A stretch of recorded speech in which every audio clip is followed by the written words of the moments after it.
বাংলাদেশ বিনিয়োগ উন্নয়ন কর্তৃপক্ষ বিডার আয়োজনে আজ থেকে ঢাকায় শুরু হচ্ছে আন্তর্জাতিক বিনিয়োগ সম্মেলন বাংলাদেশ ইনভেস্টমেন্ট সামিট 2025। এতে অংশ নেবেন চীন, যুক্তরাষ্ট্র সহ অর্ধশত দেশের বড় বড় বিনিয়োগকারীরা।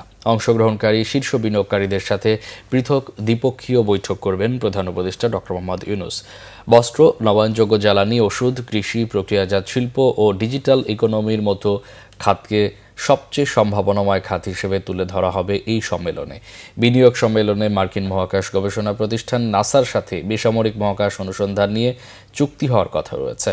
এছাড়া সম্মেলনে অতিথি হিসেবে থাকবেন যুক্তরাজ্যের হাউস অব লর্ডসের সদস্য ব্যারোনেস রোজি উইন্টারটন, বহুজাতিক কোম্পানি স্যামসাংয়ের সিনিয়র ভাইস প্রেসিডেন্ট সাংজু লি, কাপড়ের ব্র্যান্ড জিওর্ডানো ইন্টারন্যাশনালের প্রধান নির্বাহী কর্মকর্তা কলিন মেলভিন কেনেডি কারি, এছাড়া এক্সিলারেট এনার্জির প্রেসিডেন্ট ও পাকিস্তানের দাউদ গ্রুপের ভাইস প্রেসিডেন্টের সম্মেলনে অংশ নেওয়ার কথা রয়েছে বলে জানিয়েছে বিটা।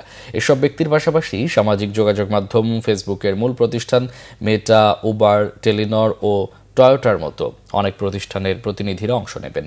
4 দিনব্যাপী বিডার এই আয়োজন চলবে আগামী বৃহস্পতিবার পর্যন্ত।